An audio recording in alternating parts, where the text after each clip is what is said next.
quando tu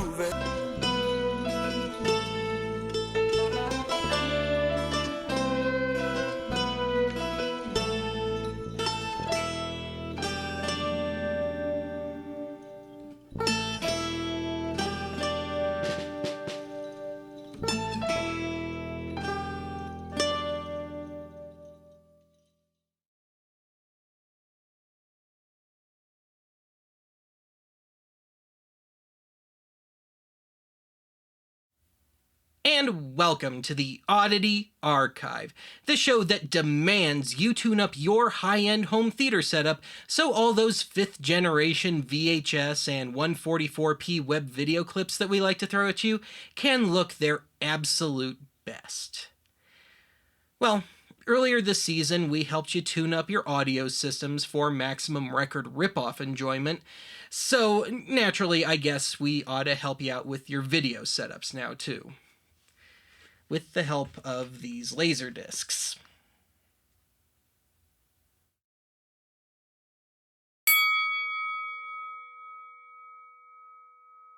The concept of tuning up video monitors, so to speak, is as old as the technology itself. Funny how that works.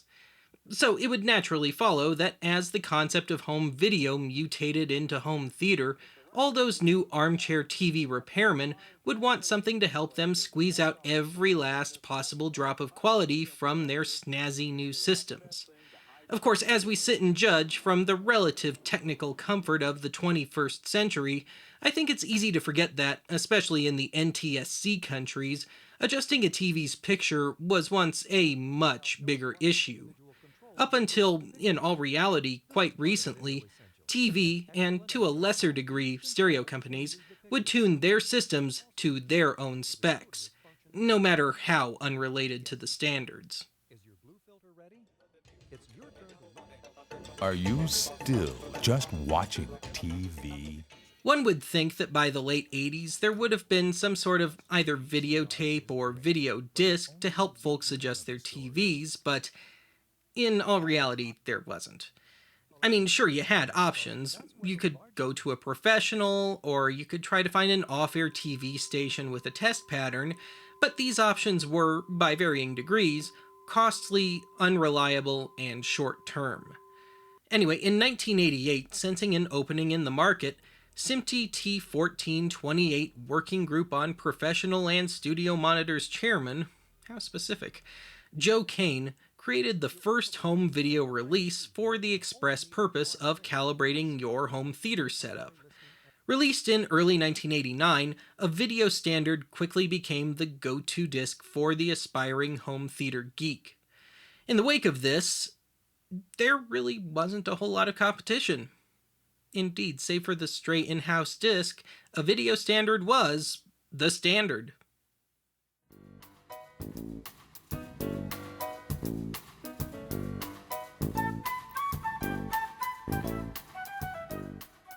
A video standard was revised in 1990 to include a rather lengthy booklet that basically boils down to an entire beginner's broadcast engineering course.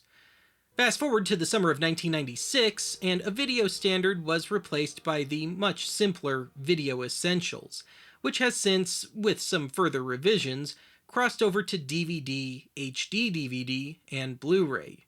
Of course, there's just a bit more competition these days.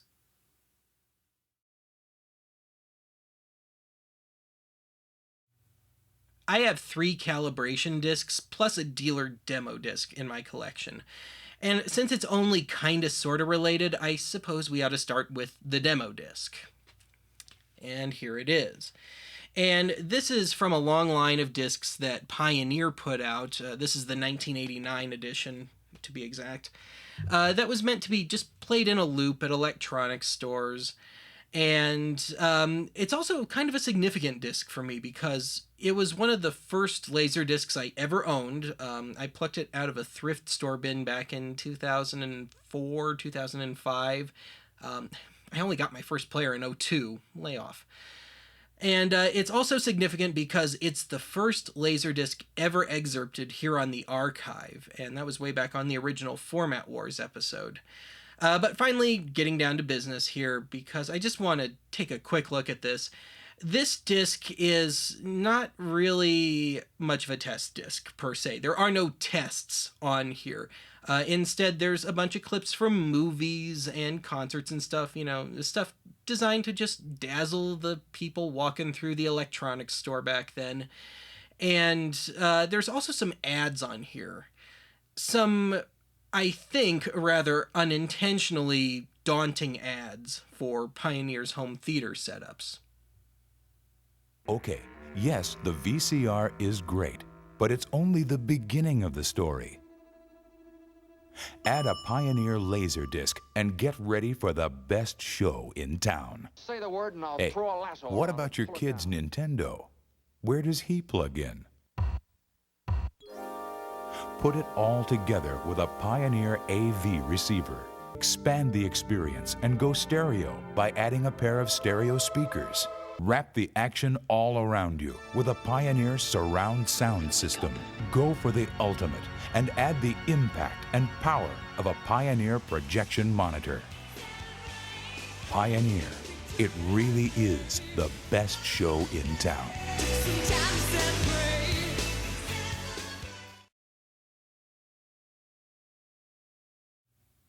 So let's move on to the calibration discs proper. And this first one comes to us by way of NEC Technologies, which is a big old Japanese company that's been around forever and ever.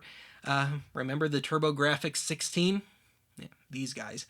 But anyway, this disc, like the Pioneer disc, was, I think, meant to be played in a loop at electronics stores. But unlike the Pioneer disc, there are some actual video tests on here. No audio tests, just video tests. And they're just kind of quietly tucked away at the end of side 1. They're not explained or anything. They're just there. Televisions that will be viewed side by side should be adjusted using color bars before accurate picture comparisons are attempted. Adjust the color and tint on each television until the pictures are comparable. Adjust the contrast or picture level until an optimum level of performance is obtained from each television. This is a test of power supply regulation. The squares should remain a constant size. Breathing or flexing of the picture should be minimal.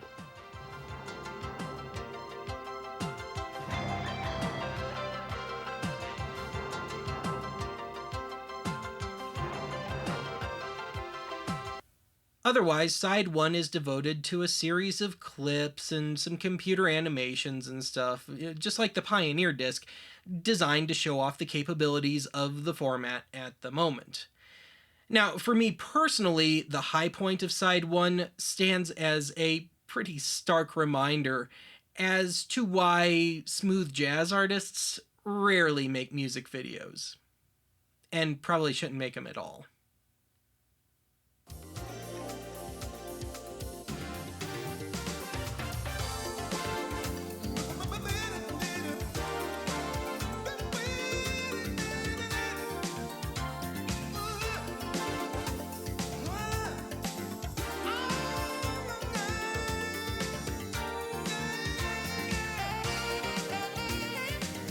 The tests I mentioned a moment ago are repeated on side 2 of the disc, which is in CLV mode, which is the long play mode for Laserdiscs. And that means also that the tests are in a much lower quality. And I just thought I'd mention that, because who doesn't want a calibration disc where you can't have things like freeze frame capability, unless you have some really fancy high-end player. But anyway, the rest of side 2, literally, is devoted to a, I kid you not, 50-minute commercial for NEC's line of home theater equipment. A very weird, awkward, unbearably tedious 50-minute commercial, which is touted as a technical reference. Believe me, I am doing you a huge favor with this montage.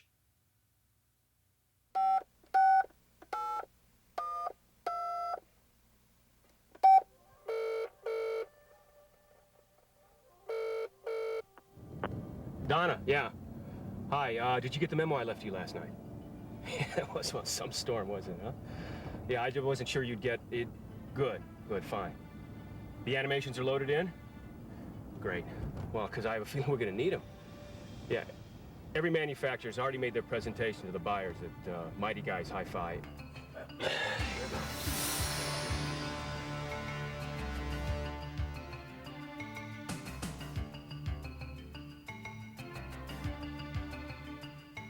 Good morning, sir. May I help you? Me? Yes, sir. You in the lovely blue tie?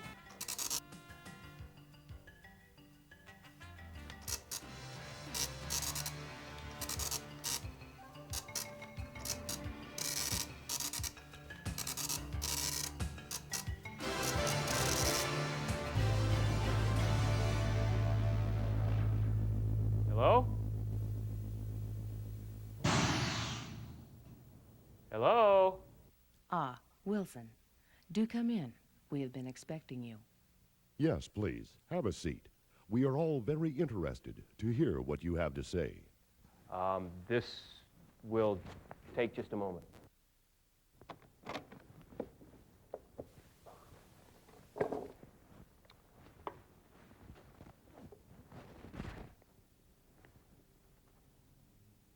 This is the visual aid for my presentation. A brighter, sharper picture? In an even more compact cabinet design? We like that. Mr. Wilson? That makes sense. Thank you. But there is more, much more. Shall I proceed? Oh, yes. Please. Proceed. We find this all extremely... Interesting. All NEC big screen televisions incorporate a electromagnetic focusing system. Do tell, Mr. Wilson. Please call me Brian. If you please. So, Brian. Allow me to demonstrate with this image here on the screen. It looks pretty good, doesn't it? I agree. I understand. I like that. It is without dynamic black. This is how it looks on our projection systems, with dynamic black. Excuse me. Are you still with me? Hello? Oh, yes, Brian. We were simply comparing data. Notes, Brian. Have we covered it all, Brian? Yes. Well, at least all of our basic features, that is. You mean there are more features? That we have not covered? What is left, Brian? How could there be additional features? Your NEC systems. Appear to have it all. But what if you have a scene that has a mountain range in the background that is still... And someone in a small sailboat, moving through the picture. How then could this circuit judge between the two visual aspects? Well, that's one of the amazing technical aspects of this design. And a part of a complete system is the audio portion. And of great concern to us is the Dolby system. Surround sound, I believe it is called. Uh-oh. What was that, Brian? Is there a problem, Brian? No. You can explain this to us, Yeah. can you not? Of course. It's just that it's going to take a moment to have the program load. To achieve the perfect sonic soundstage, Well?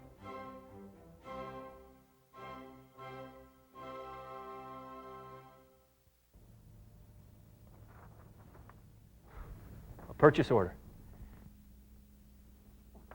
3 million sets? I guess they like it.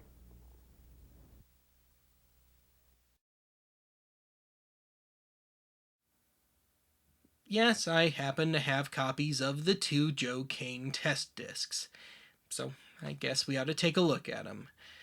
Here's the first one, a video standard, and this is the 1990 revision, complete with the big book.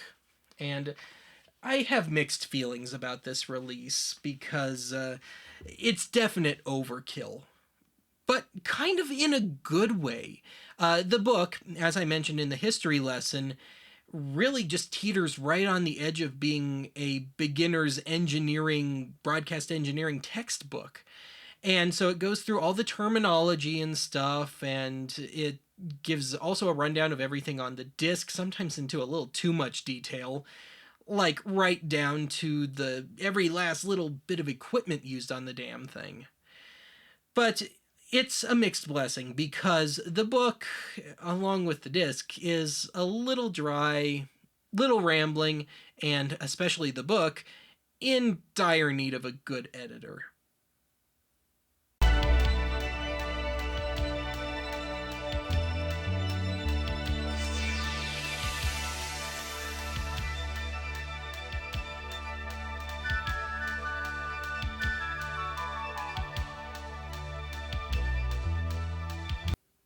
Anyway, the disc itself is one-sided in CAV mode, the top mode, and it contains all the pertinent tests and really just everything you could hope for out of a disc like this of this period. And not to toot my own horn or anything, but when prepping to do this episode, I figured I'd take the opportunity to tune up my TV, only to find out that my TV was already just fine. Having said that, it took me a little while to figure out where the quirks of the format end and the quirks of my own TV begin.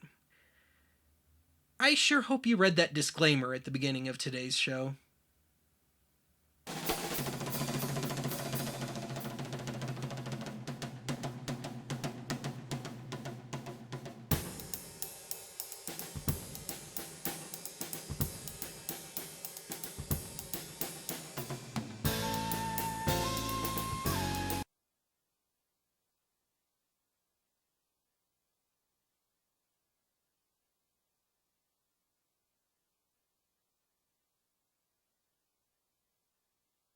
Of course, this being the archive, you probably want to see some of the more quirky stuff on this disc, and it won't disappoint.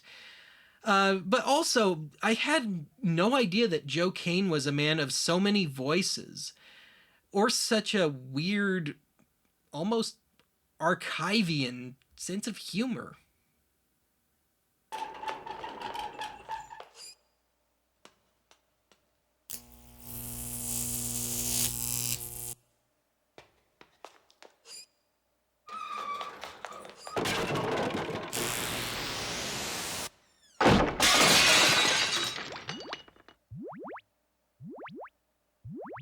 Hey, you heard the man, Charlie.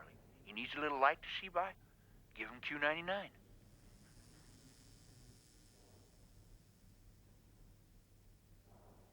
Ah, yes, it's always gratifying to see a group work in such harmony and fellowship. Ravi, I don't see the cameras on yet. Everything okay?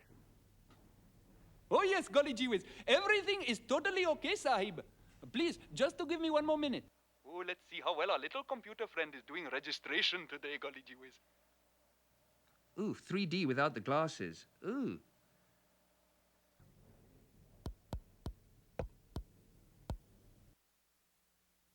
Well, we're all set for reference recordings. It looks like a wrap on the facility check. Thank you, gentlemen. This crew is first class. You know the production schedule. See you all later.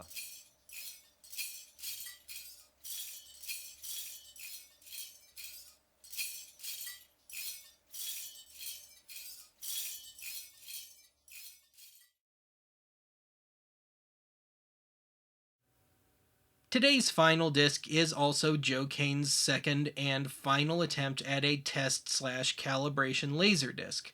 And of course that is Video Essentials from 1996. And this brings the subject matter up to date for 96 by introducing a Dolby Digital soundtrack, which I couldn't access because none of my 3 players have an AC3 decoder, and supposedly a little bit on the squeeze format of Laserdiscs, read actual anamorphic widescreen, which didn't seem to want to work on my widescreen TV or on my computer.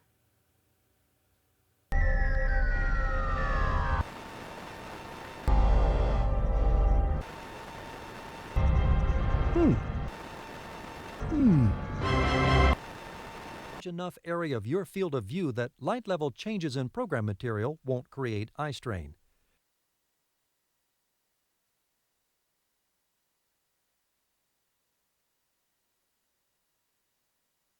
Dare I say, despite the absence of all the little supplemental goodies from a video standard, I think I'm going to have to give the nod to Video Essentials as the definitive calibration test Laserdisc.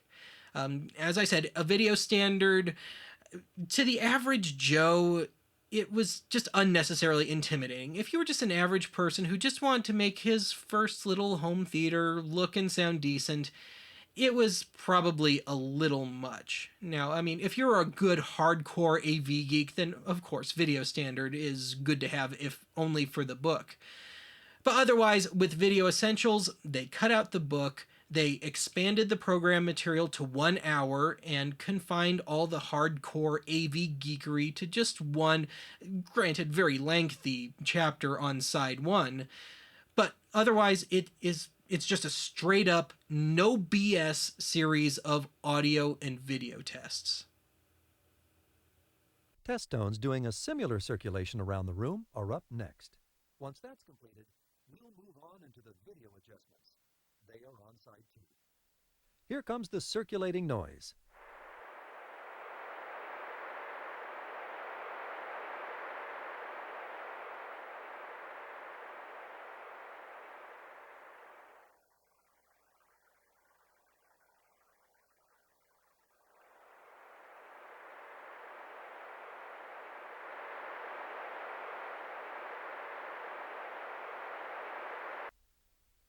Now you can check the saturation of the bars containing red. Does the red bar look overly saturated? Does the yellow bar look orange? If so, reduce the color level to a point where the red is tolerable and the yellow bar begins to look yellow. Assisting you in properly adjusting the front panel controls is as far as we can go with Video Essentials. There is one more important parameter that must be properly set to complete the process of obtaining the best possible picture fidelity from your set. That's the adjustment of the color of gray. It's not being detailed in this program because the adjustment requires a qualified technician with instrumentation.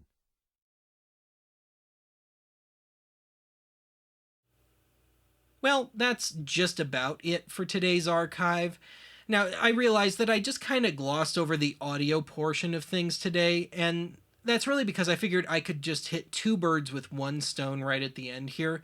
And so over the end credits today, you're going to hear a special remixed surround sound version of our theme song, which is designed, it's been tweaked just a little, to try and push your system to its limits, especially, again, if you have surround sound. But otherwise, that is it for today's archive. Join us next time when the archive launches its own line of earplugs, airsick bags, and motion sickness pills. 'Cause you're gonna need them all.